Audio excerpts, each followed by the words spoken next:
Sir भी आया, एक बार तालियां गंधर्व सर के लिए भी हो जाए। बहुत ही अच्छे सिंगर मुझे लगे हैं, बहुत ही अच्छे इन्होंने अपने पूरे अंदाज को बयां किया है। सिंगर भी सबकी अपनी वैरायटी रहती है कि ना। देखो क्या होता है कि सर मैं तो क्या मिमिक्री आर्टिस्ट हूँ, मैं बहुत सारे एक्टर रहते हैं उन सबकी आवाज़ निकालता हूँ। एक लखन जी की मुझे बहुत अच्छी लगी मिमिक्री, लखन भाई बहुत प्यारी मिमिक्री इन्होंने करी है।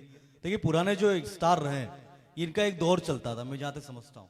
मैंने ये भी सुना कि राजेश खन्ना साहब इतने बड़े स्टार थे कि जिस जमीन से भी वो निकल जाते थे उस जमीन को भी मतलब लोग चूम लेते थे, लड़कियां चूम लेती थी उस जमीन को। राजेश खन्ना का इतना बड़ा स्टारडम था।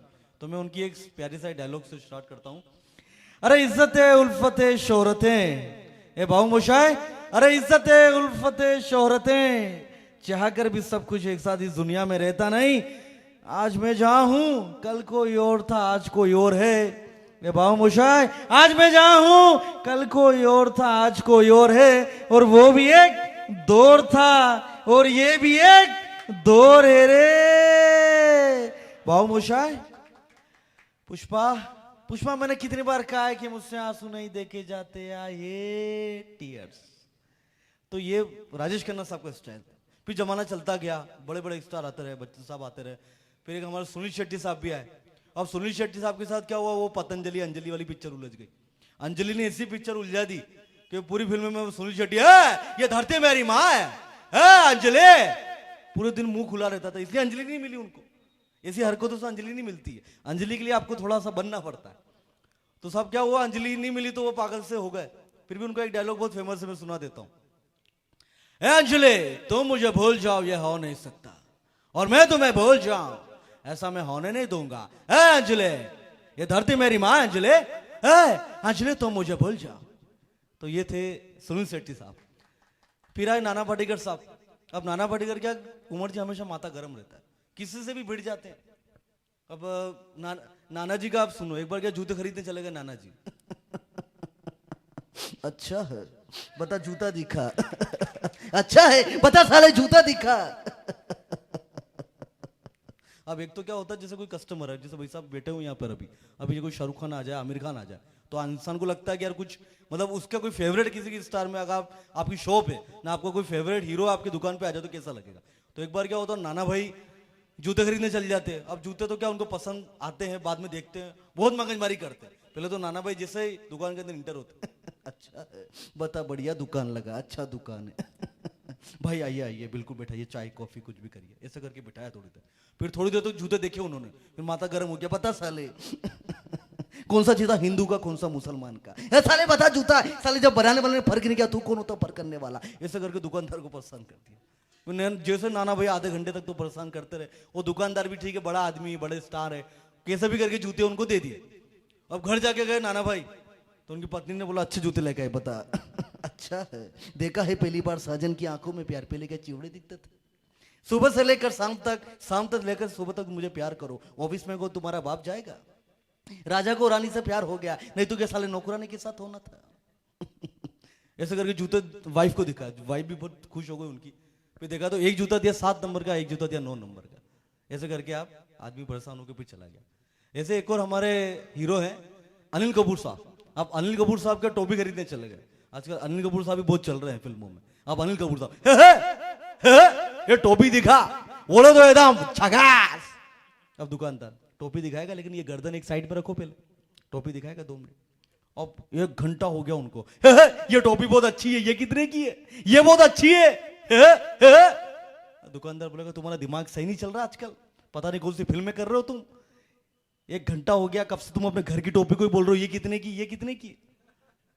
ऐसे करके बहुत सारे हीरो रहते हैं जो बहुत सारे ऐसे जगह जाते हैं, उनको परेशान करते हैं। अब ये तो साहब रहे हमारे हीरो की बात।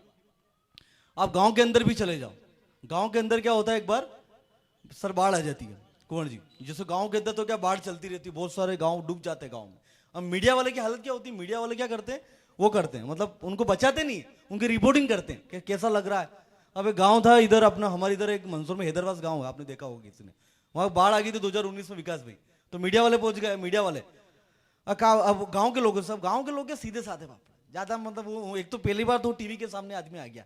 अब वो गांव के आदमी से पूछ रहे भैया कैसा लग रहा है आपको गांव में, बताइए। कहा बता भैया, ये मनोदर और गजोदर हम बैठे रहे, तो धीरे धीरे पानी आया, तो पानी हमारी धोती को छुआ, तो हमको थोड़ा गुदगुदी हुआ, तो देखते देखते पूरा गांव में पानी आ गया, उसमें हमारी बूढ़ी अम्मा और हमारी जवान बीवी डूबने लगी।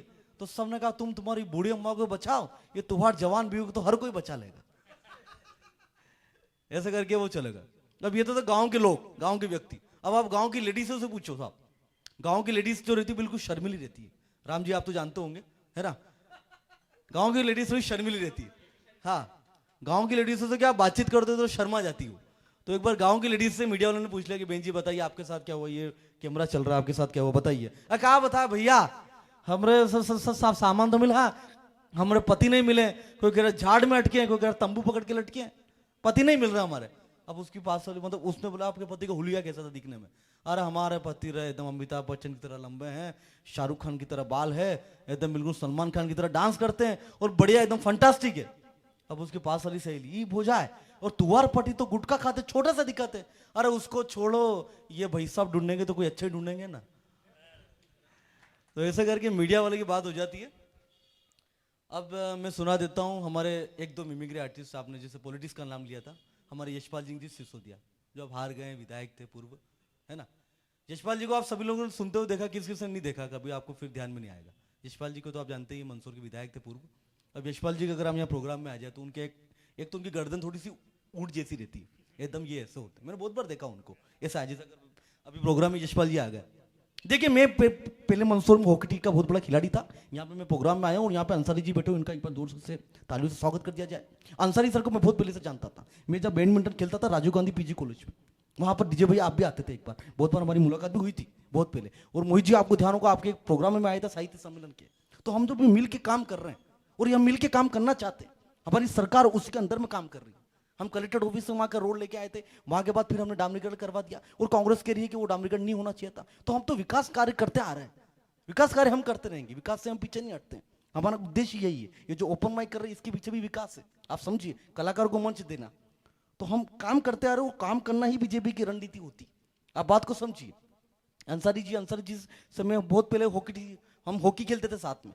अंसारी जी हार गए एक बार, लेकिन इन्होंने बुरा नहीं माना कि ये बाद में विधायक बन जाएगा। इन्होंने बुरा नहीं माना, कोई बात नहीं, चलता है। ये खेल की जो प्रतिस्पर्धा बढ़ रही है इसको हम आगे बढ़ाना चाहते हैं। और मैं तो कहता हूं बीजेपी हारे जीतो उससे फर्क नहीं पड़ता, हम विकास कार्य करते रहे। आपको बहुत बहुत धन्यवाद। तो ये थे हमारे यशपाल जी सिसोदिया। ऐसे बहुत सारे, देखिए बहुत सारे आप हम देखें तो ऐसे एक 5-7 मिनट लेता हूँ, फिर हमारे जो भी आर्टिस्ट बैठे हो, कभी हम ये देखें कि नरेंद्र मोदी जी अगर फिल्मों में चल जाए तो उन पर कैसा डायलॉग जम सकता है ना? क्योंकि हम देखें कभी कोई जो फिल्मों के लोग अगर ये पॉलिटिक्स में चल जाए, वैसे तो वो पॉलिटिक्स मतलब पॉलिटिक्स वाले लोग आधे तो फिल्में ही करते हैं, उनको मतलब क्या है कि वो पॉलिटिक्स में चल जाते हैं। अब आप देखो कि एक बार अगर नरेंद्र मोदी जी किसी फिल्म में चल जाए तो कौन सा डायलॉग उन पर सूट कर सकता है? अब नरेंद्र मोदी जी को एक डायलॉग दिया गया, उनको फिल्मों में कास्ट कर लिया गया, तो नरेंद्र मोदी जी कौन सा डायलॉग बोल सकते हैं? देखे भाइयों बहनों, उनको राउडी राठौड़ में राउडी का मतलब वो राठौड़ वाला रोल मिल गया। राउडी राठौड़ 2 बन रही और सिर्फ फिल्म के सेट पर नरेंद्र मोदी जी खड़े। भाइयों बहनों, जो मैं बोलता हूं वो मैं करता हूं और जो मैं नहीं बोलता वो मैं डेफिनेटली करता हूं। भाइयों बहनों, मेरा उद्देश्य क्लियर है कि जब तक टाइगर मरा नहीं तब तक टाइगर हारा नहीं। ये डायलॉग नरेंद्र मोदी जी के ऊपर सूट कर लेता है। अब आप सोचो राहुल गांधी जी के ऊपर कौन सा डायलॉग सूट कर सकता है? अब राहुल गांधी जी को मतलब फिल्म बन रही है एक धड़कन 2 का रोल उनको मिल गया, तो राहुल गांधी जी अंजलि को बुला रहे हैं अपने अंदाज में। राहुल गांधी जी, देखिए भैया अंजलि तुम मेरी बात को समझ जाओ, मैं तुम्हें भूल जाऊं ऐसा हो नहीं सकता और तुम मुझे भूल जाओ ऐसा मैं होने नहीं दूंगा। अंजलि बात को समझो, इसमें देश की जीडीपी बढ़ जाएगी, बात को समझो। ऐसा करके ये फिल्में वो हो जाती है। ठीक है, आप सभी का बहुत बहुत धन्यवाद। और इसी के साथ आप सभी लोग लास्ट में ये कह देता हूं कि एक और चीज है कि एक बार हमारे जो एक हीरो थे बहुत ही अच्छे, उनके एक डायलॉग मुझे याद आ रही है। इरफान खान साहब, जिनको मैं बहुत मानता था, उनका एक डायलॉग मैं सुना देता हूँ। इरफान खान साहब बहुत बड़े एक्टर थे, उनको कहा जाता है कि वो हॉलीवुड में अगर जाते तो वो बहुत बड़ा नाम कमाते। अरे बेटा मोहब्बत थी इसलिए जाने दिया, जिद होती तो बाहू में होती। इसी के साथ मैं प्रोग्राम को विराम करता हूँ। मेरी परफॉर्मेंस को आप सभी का धन्यवाद। और नेक्स्ट परफॉर्मेंस कौन रेडी है? एजाज भैया आप आ जाए। ठीक, हेलो।